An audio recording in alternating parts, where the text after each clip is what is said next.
Now you know about Aquabox water filters and the 8 boxes that they create, but there is also one very important element of their 8 boxes, and that is reusable, washable sanitary pads for women from disaster areas. Here is Cheryl showing us how they put them together with their team of volunteers. In each there are 5 pads that you'll see that we've made, a drying bag, because the other thing is, once you've washed them, again, there's sort of cultural problems and embarrassment problems. How do you then dry them? So we've made a special drying bag. You can put 3 pads in. When you hang it on the line, just looks like a tea towel or a cloth. That's the outer bag. And then in here are the instructions that the lady who made the Christmas cards, I asked her, would she try and put into pictures how you use them?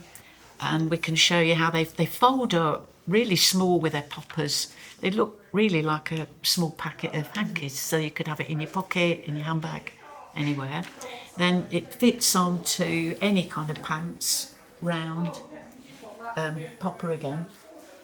Then the washing. The material that I'll show you actually in a bit, and I know you'll be interested because of your craft angle, I can only get that from America. The inner layers, an absorbent layer called Zorb and a pull layer. I can't pronounce the long word for it, but it's a waterproof layer. I would be so pleased if we could source one in the UK rather than me having to keep ordering from America for those. So it's cold water, not hot, because that then ruins that inner layer, that's the waterproof layer.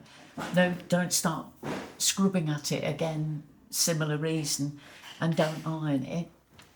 That's the thing on the line, so they can see to put their 3 pads in to dry, and when it's on the line, that's not identifiable and not embarrassing at all. This is and the ladies love it because we try and get really pretty material, offcuts again that would have been thrown away. Because thinking the other end, when they undo that box, I think you said, didn't you, what's people's reaction?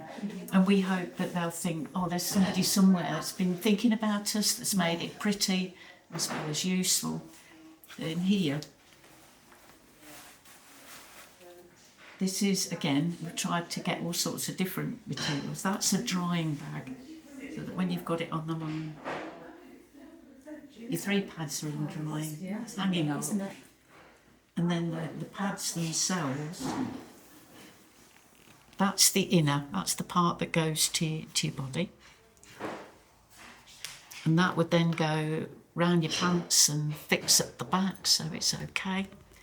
And then when you're storing them or carrying them around, you can fold in like that, across, and then pop that. She says, hoping that the poppers work. We do test our poppers. Yeah, you see, I always think it just looks like a little pocket hanky or something like that. They carry around so easily. So there's 5 of them. We tried to think of, say, a mother and daughters or a couple of ladies in the household, and we colour coordinate again. And we're doing them on this Sunday, so think about it, girls. Let's try and make sure that whatever we do, we match the popper to the material, and you can mix them up so that the ladies would know, well, that's one of mine and that's one of mine. And I can also imagine that it's joy for the ladies who assemble it and put it together. Right.